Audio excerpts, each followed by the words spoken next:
कहानी की शुरुआत एक भयानक तूफान से जूझते हुए प्लेन से होती है, जहां हमारा मेन कैरेक्टर फ्रैंक कुछ कर्मचारियों को लेकर बीजिंग लौट रहा था। शुरुआत में सब कुछ बिल्कुल ठीक था, लेकिन जैसे ही प्लेन एक भयानक रेत के तूफान में दाखिल हुआ, तभी अचानक पूरा विमान जोर जोर से हिलने लगा। अंदर बैठे सभी कर्मचारी बुरी तरह घबरा गए। अगले ही पल विमान के एक विंग में जोरदार विस्फोट हुआ और उसका एक पंखा टूटकर सीधे कॉकपिट के अंदर जा घुसा। इस टक्कर से विमान के सारे इलेक्ट्रॉनिक सिस्टम बंद हो गए, जिससे प्लेन पूरी तरह बेकाबू होकर हवा में गोल गोल घूमने लगा। अंदर खड़ा एक कर्मचारी एक ही झटके में छत से जा टकराया और बाकी सभी लोग विमान के अंदर इधर उधर उछलने लगे। अगले ही पल विमान पूरी तरह नियंत्रण से बाहर हो गया और तेज रफ्तार से नीचे गिरने लगा। जमीन पर पहुंचते ही वो एक ऊंची चट्टान से जा टकराया। टक्कर इतनी भयानक थी कि प्लेन का पिछला हिस्सा अलग हो गया और एक कर्मचारी आसमान की ऊंचाइयों से हजारों फीट नीचे जा गिरा। लेकिन इसके बावजूद विमान रुकने का नाम नहीं ले रहा था। वह बेकाबू होकर रेगिस्तान की रेत पर तेज रफ्तार से घिसटता रहा।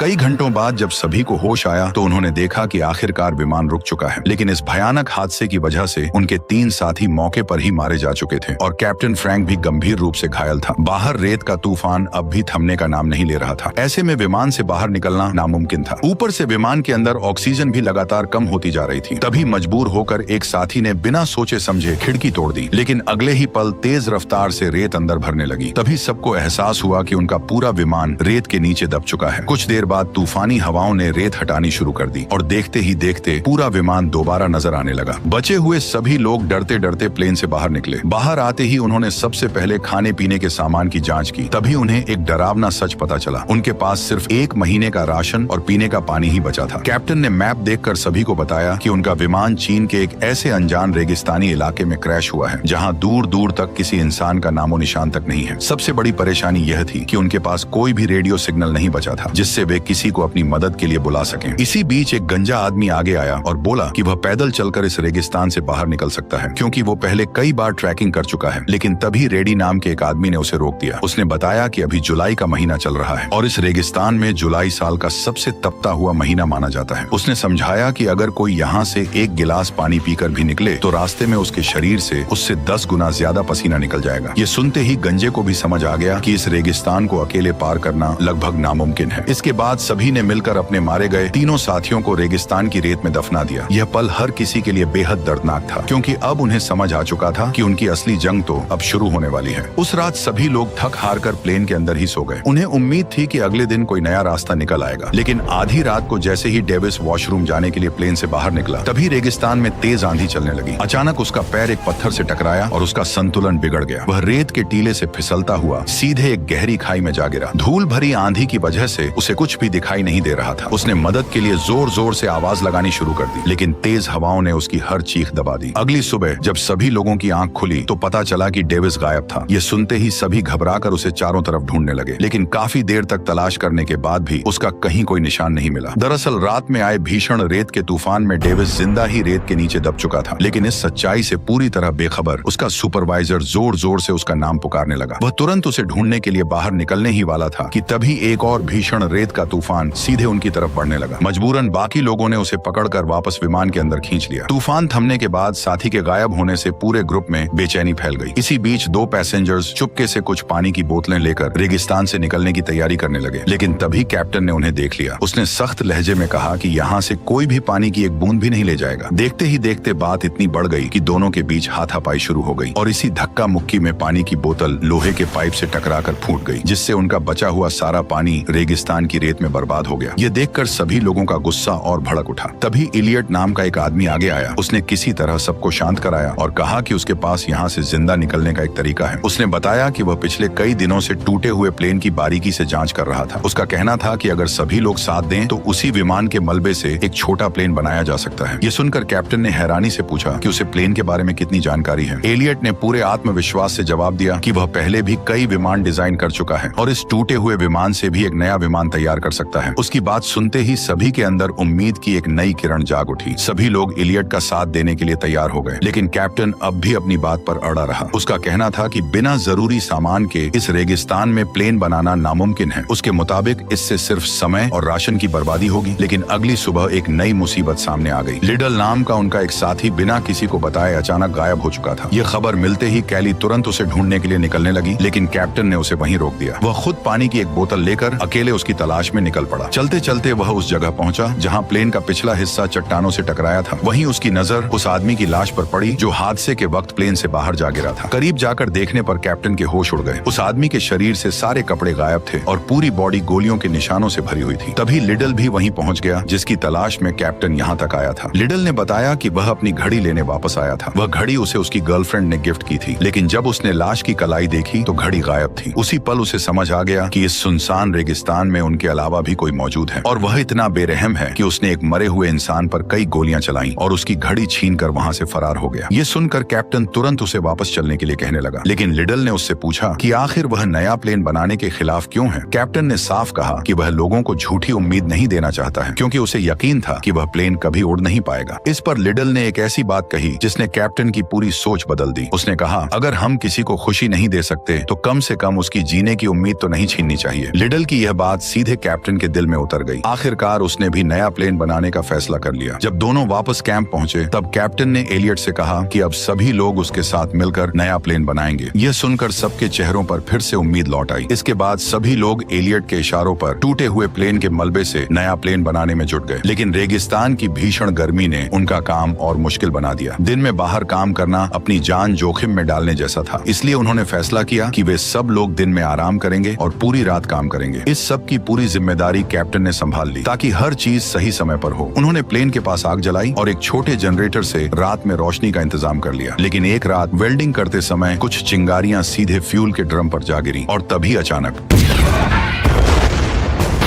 तेज धमाका देखकर आसपास खड़े सभी लोग घबरा गए। खुशकिस्मती से इस हादसे में कोई घायल नहीं हुआ, लेकिन उनका ज्यादातर कीमती फ्यूल जलकर खत्म हो गया। तब इयान ने सबको बताया कि अब उनके पास सिर्फ उतना ही फ्यूल बचा है जिससे नए विमान को बस एक आखिरी बार उड़ाया जा सकता है। फ्यूल खत्म होने की वजह से अब रात में काम करना नामुमकिन हो गया, इसलिए उन्हें रेगिस्तान की झुलसा देने वाली धूप में ही काम करना पड़ा। सूरज की तेज गर्मी हर पल उन्हें कमजोर कर रही थी, फिर भी उनमें से किसी ने हार नहीं मानी। सभी लोग पूरी जान लगाकर नए प्लेन को तैयार करने में जुटे रहे। कई दिनों की कड़ी मेहनत के बाद उनके सामने सबसे मुश्किल काम आ खड़ा हुआ। उन्हें प्लेन का भारी भरकम विंग अपनी सही जगह पर फिट करना था। इस काम में गलती की कोई गुंजाइश नहीं थी, क्योंकि अगर विंग एक बार रेत पर गिर जाता तो उसे दोबारा उठाने के लिए कोई क्रेन नहीं थी। बिना एक पल गवाए सभी लोग मिलकर चेन की मदद से उस भारी विंग को धीरे धीरे नीचे उतारने लगे। लेकिन तभी अचानक चेन बीच से टूट गई। भारी विंग बेकाबू होकर नीचे गिरा और सीधे प्लेन के ढांचे से जा टकराया। ये नजारा देखकर सबको लगा कि उनकी कई दिनों की मेहनत अब बेकार हो गई। लेकिन तभी मैक्स प्लेन के अंदर से बाहर निकला और खुशी से चिल्लाकर बोला, काम पूरा हो गया। ये सुनकर सभी लोग हैरान रह गए। जब एलियट ने ध्यान से देखा तो विंग सचमुच अपनी सही पोजीशन पर मजबूती से लगा हुआ था। ये नजारा देखते ही सभी लोगों की खुशी का ठिकाना नहीं रहा। कई दिनों बाद पहली बार उन्हें ऐसा लगा कि शायद अब वे सच में यहाँ से जिंदा निकल जाएंगे। खुशी के मारे सभी लोग नाचते गाते हुए जश्न मनाने लगे। साथ ही साथ उन्होंने रेगिस्तान की रेत हटाकर एक छोटा रनवे बनाना भी शुरू कर दिया ताकि प्लेन आसानी से उड़ान भर सके। लेकिन उनकी जंग अभी खत्म नहीं हुई थी। कुछ दिनों बाद रेगिस्तान का मौसम अचानक बदल गया। आसमान काले बादलों से भर गया और लगातार बिजली कड़कने लगी। सबसे बड़ी चिंता पेट्रोल से भरे प्लेन के विंग की थी। अगर उस पर बिजली गिर जाती तो पूरा प्लेन धमाके के साथ उड़ सकता था। इसीलिए सभी लोग अपनी जान बचाने के लिए फौरन सुरक्षित जगह की तरफ भागने लगे। लेकिन एलियट वहीं खड़ा रहा। वह अपनी कई दिनों की मेहनत से बनाए उस प्लेन को छोड़कर नहीं जाना चाहता था। उल्टा वह सीधे उसके ऊपर चढ़कर खड़ा हो गया। तभी आसमान से बिजली ठीक उसी की तरफ पड़ने लगी। लेकिन ऐन वक्त पर कैप्टन दौड़कर आया और अचानक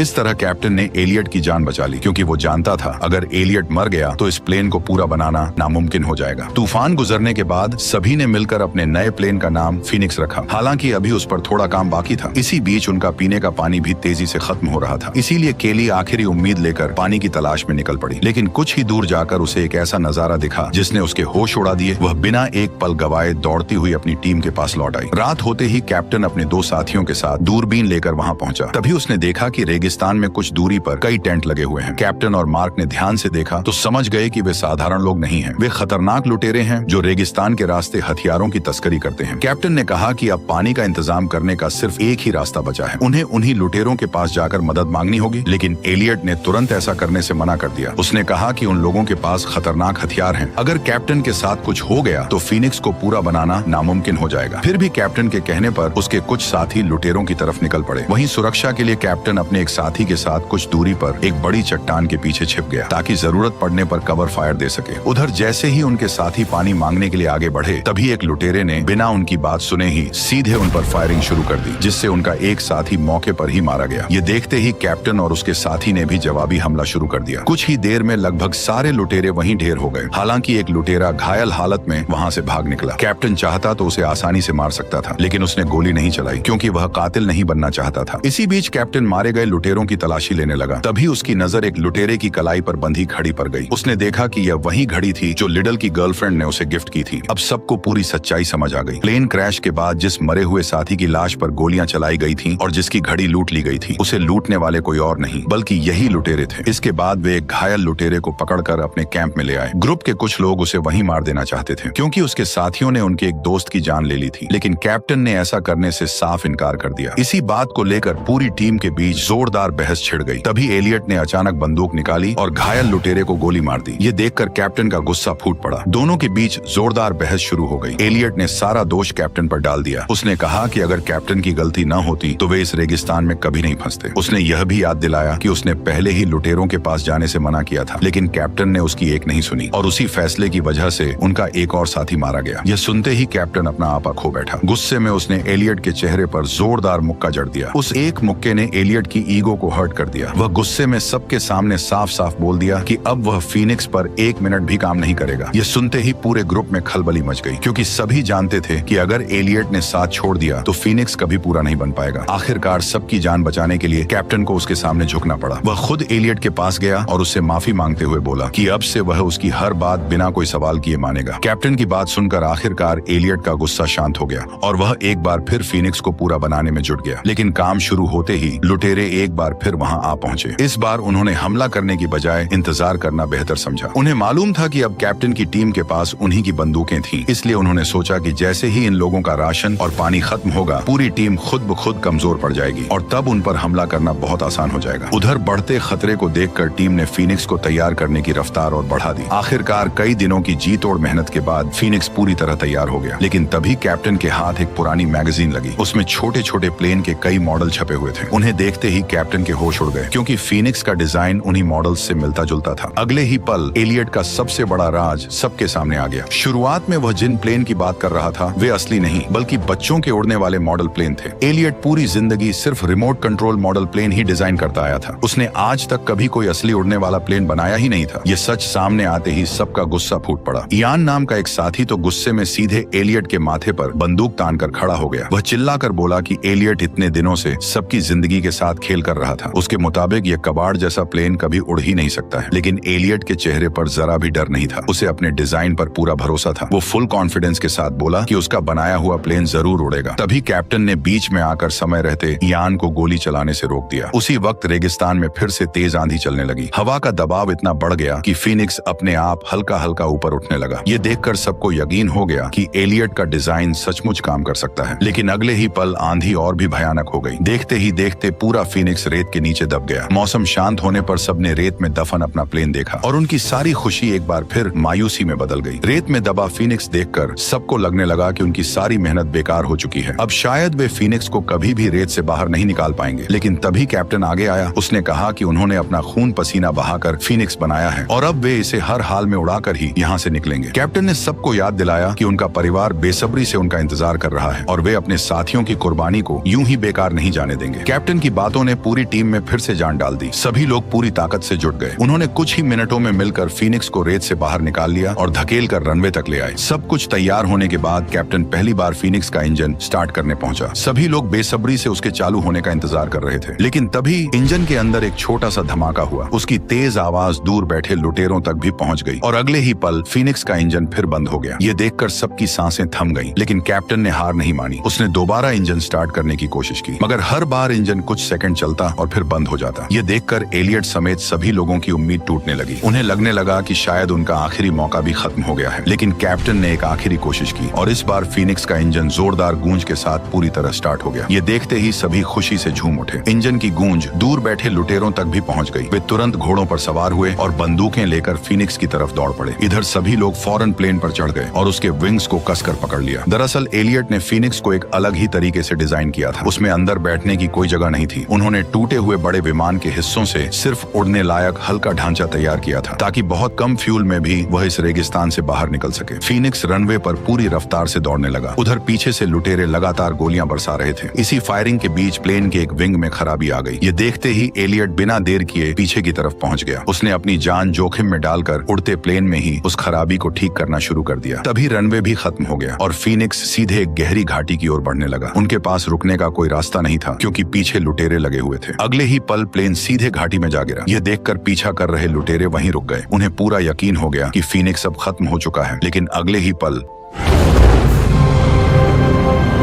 दरअसल नया विमान इतनी बेहतरीन तरह से तैयार किया गया था कि वह आसानी से आसमान में उड़ने लगा। यह नजारा देखकर सभी लुटेरे दंग रह गए। उन्हें यकीन ही नहीं हो रहा था कि इतना टूटा फूटा विमान सच में उड़ सकता है। वहीं दूसरी तरफ फीनिक्स में सवार सभी लोग खुशी से झूम उठे क्योंकि कई हफ्तों की उनकी जी तोड़ मेहनत आखिरकार रंग ला चुकी थी। उन्होंने नामुमकिन को मुमकिन कर दिखाया और मौत को मात दे दी। इसी के साथ इस शानदार कहानी का अंत हो गया। आपको यह वीडियो कैसी लगी कमेंट में जरूर बताना और चैनल पर नए हो तो वीडियो को लाइक कर चैनल को सब्सक्राइब भी कर लेना। Okay bye.